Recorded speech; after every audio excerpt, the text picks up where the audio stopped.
Hola, soy Dina y esto es Libros y Punto. Hoy vengo a hacer un vídeo sobre libros maravillosos de escritores odiosos. Vamos a ver, la base de este vídeo, de estos escritores odiosos, sinceramente no creo que esté muy fundamentada. Pero a mí me parecen odiosos por lo que sé de ellos. Me explico. Voy a hablaros de Enid Blyton, os voy a hablar de Orson Scott Card y os voy a hablar de Margaret Atwood. De los tres, la única que es odiosa por méritos propios desde mi punto de vista, es Margaret Atwood. Así que empiezo por ella. Vamos a ver, ¿qué libros maravillosos tiene Margaret Atwood? Un montón. ¿Que yo haya leído? Pues tres, si mal no recuerdo, que no son muchos tampoco para evaluar a una escritora como buenísima, ni como persona odiosa, ni todas esas cosas. Pero bueno, yo me explico. Los libros maravillosos que yo me he leído suyos son El cuento de la criada, lógicamente que yo creo que no hay mucha discusión de que es un gran libro y que ella tiene esa visión del mundo futuro catastrófico basada en el feminismo muy, muy genial. El otro libro maravilloso suyo que leí se titula Alias Grace y por último El corazón. Alias Grace no me gustó demasiado porque bueno, encontré el final como muy plano. Pero bueno, les reconozco el mérito y por último el corazón también tiene ese fondo de distopía de el mundo va a cuesta abajo y esto no tiene mucho remedio y me gustó muchísimo, la verdad, me gustó muchísimo, estuvo a la altura del cuento de la criada. Bien, resulta que me he leído hace poco unos relatos que están extraídos de conferencias que ella ha dado y me ha parecido una persona odiosa, ahí nace mi concepto sobre ella. A mí antes de todo esto me pareció una persona genial, feminista, progresista, con ese aspecto de tía moderna, salida de contexto completamente. Me parecía de verdad súper atrayente y la había escuchado hablar alguna vez en alguna entrevista, también por escrito, y no sé, me había parecido una persona bastante accesible y eso, moderna y muy enrollada en general.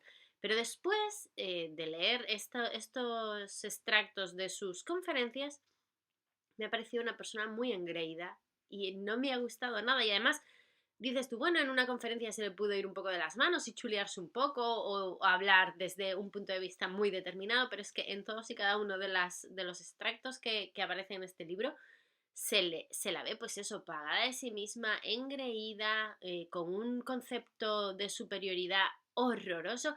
Y es chocante porque en realidad el fondo de todo lo que está diciendo es parte de un punto feminista muy genial, pero lo estropea y se estropea ella misma como persona o personaje, como lo queráis llamar.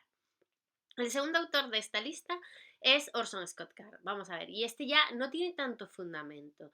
Un poco más porque me leí Maestro Cantor, pero me explico. Los dos libros maravillosos que tiene Orson Scott Card que yo he leído son El juego de Ender, lógicamente, y Maestro Cantor.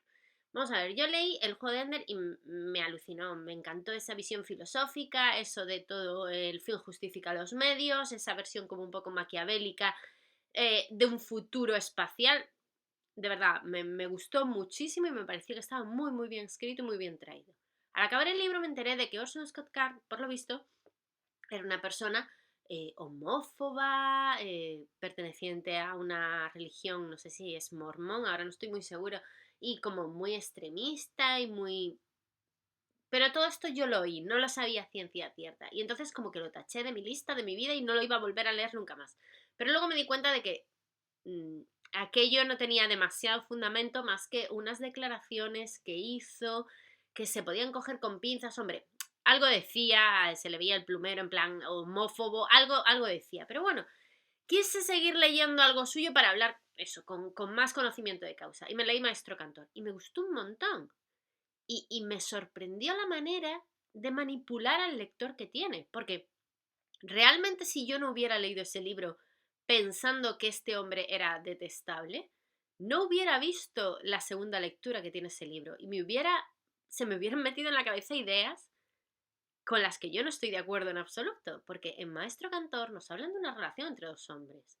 Y dices tú, pero no dicen que este hombre, que este escritor es un homófobo. Y bueno, pues se quieren y no sé qué, tampoco.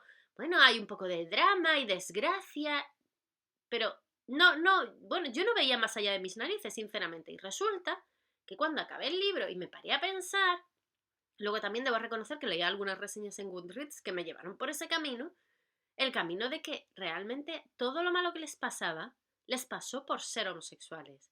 O sea, era como una mancha que les perseguía, un rollo maldición, y que precisamente por eso acabaron como acabaron. Y entonces es como, me cago en la leche que le dieron, pero qué manipulador, qué manera de escribir. O sea, por una parte soy capaz de decir, este tío es brillante. Porque además de que el libro está súper entretenido y está genial, porque las cosas como son, ¿cómo me ha llevado, o sea, por este camino sin apenas darme cuenta y con ese maldito mensaje subliminal? Es brutal, sinceramente. Pero bueno, él se convierte ya en ese ser odioso que yo ya pensaba que era. Bien. Y en último lugar tenemos a Enid Blyton. Enid Blyton, yo tengo que decir que me cuesta hablar mal de ella. ¿Por qué? Pues porque yo empecé a leer por Enid Blyton. Enid Blyton fue la raíz de mi pasión por la lectura. Yo me leí Torres de Mallory, me leí Santa Clara, que son sagas de 5 o 6 libros cada una. Después me leí los de Elizabeth, que era otro internado, este más corto. Me leí los 5, me leí los 7 secretos. Quiero decir, yo leí, no sé si todo, pero leí muchísimo de lo infantil que escribió Enid Blyton.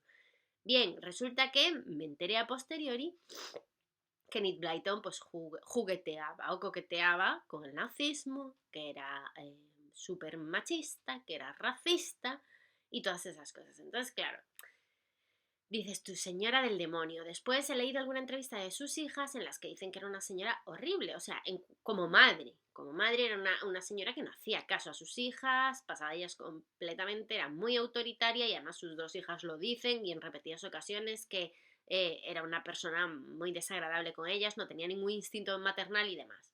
Pero claro, todo hay que situarlo en contexto y todo esto es un decir.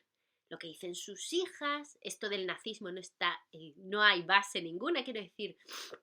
Claro, tenemos que tener en cuenta que Enid Blyton nació a finales del siglo XIX y vivió 2 guerras mundiales y su situación era la que era, quiero decir, todo hay que ponerlo en contexto y que ella fuera machista.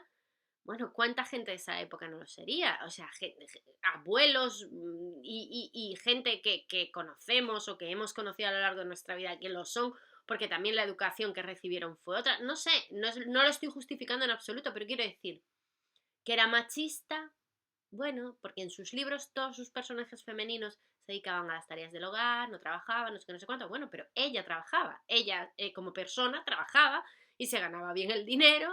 No sé, no lo veo en ese sentido, me cuesta creer el machismo. Y entiendo que los personajes, ella puede estar contando una historia y no sé realmente lo que ella piense, ¿no? Ella nunca se posicionó verbalmente y dijo que los hombres eran mejores que las mujeres, ni nada que se le pareciera. Sencillamente en sus libros se desprendía ciertos comportamientos, pero bueno, creo que hay una frase de uno de los personajes que le dice a una de las niñas que tú no puedes hacer esto porque esto es cosa de chicos. Pero bueno, estamos hablando de niños que están enfadados en un libro, dentro de un contexto, no sé, tampoco eso es para sentenciarla en ese aspecto. Luego lo que os decía, del nazismo, no sé, tampoco hay pruebas. Quiero decir, que coqueteaba, que igual conocía gente que sí que era del palo.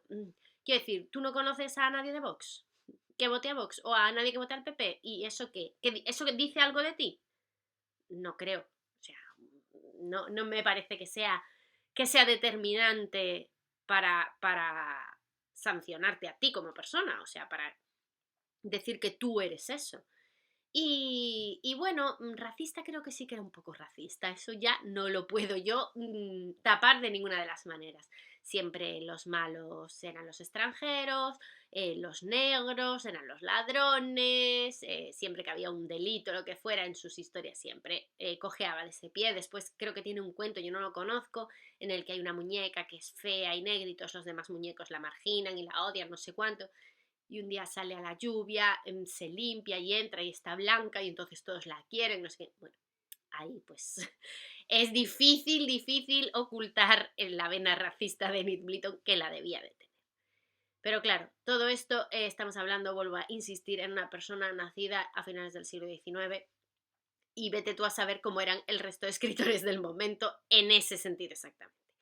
Bien, y estos son 3 escritores que creo que tienen obras maravillosas, que tienen puntos de fuga bastante juzgables, pero bueno, ¿hay que juzgar a la obra por el autor? Esta es la pregunta del millón. ¿Hay que dejar de leer libros porque el autor puede hacer esto o lo otro? No sé. ¿Os parecerá raro que no haya mencionado a Lewis Carroll en esta lista de escritores odiosos?